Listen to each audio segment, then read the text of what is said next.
First reading, a reading from the book of Exodus, chapter 32, verses 7 to 14.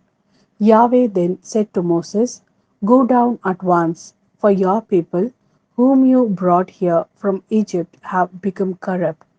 They have quickly left the way which I ordered them to follow. They have cast themselves a metal calf, worshipped it, and offered sacrifice to it, shouting, 'Israel, here is your God, who brought you here from Egypt.'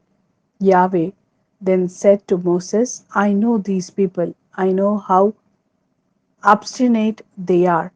So leave me now, so that my anger can blaze at them and I can put an end to them. I shall make a great nation out of you instead." Moses tried to pacify Yahweh his God. "Yahweh," he said, "why should your anger blaze at your people, whom you have brought out of Egypt by your great power and mighty hand? Why should the Egyptians say, 'He brought them out with evil intention to slaughter them in the mountains and wipe them off the face of the earth'?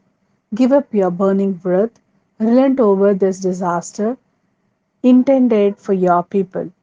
Remember your servants Abraham, Isaac, and Jacob, to whom you swore by your very self and made this promise: 'I shall make your offspring as numerous as the stars of heaven, and this whole country of which I have spoken I shall give to your descendants, and it will be their heritage forever.'"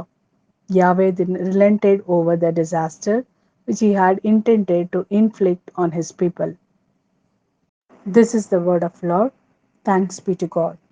A reading from the Gospel according to John, chapter 5, verses 31 to 47. Were I to testify on my own behalf, my testimony would not be true. But there is another witness who speaks on my behalf, and I know that his testimony is true. You sent messengers to John, and he gave his testimony to the truth. Not that I depend on human testimony. No, it is for your salvation that I mention it. John was a lamp lit and shining, and for a time you were content to enjoy the light that he gave. But my testimony is greater than John's. The deeds my Father has given me to perform. These same deeds of mine testify that the Father has sent me.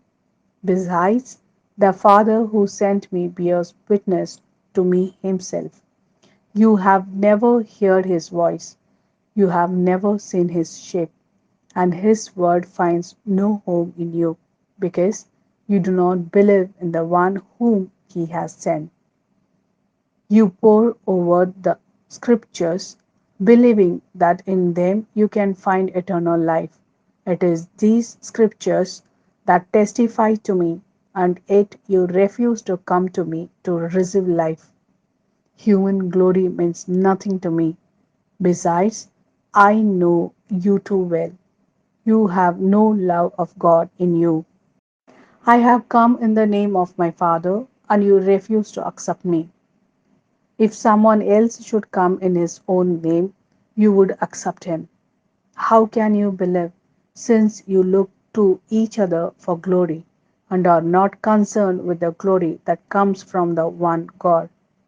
Do not imagine that I am going to accuse you before the Father.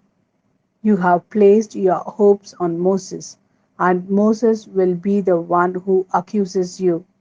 If you really believed him, you would believe me too, since it was about me that he was writing.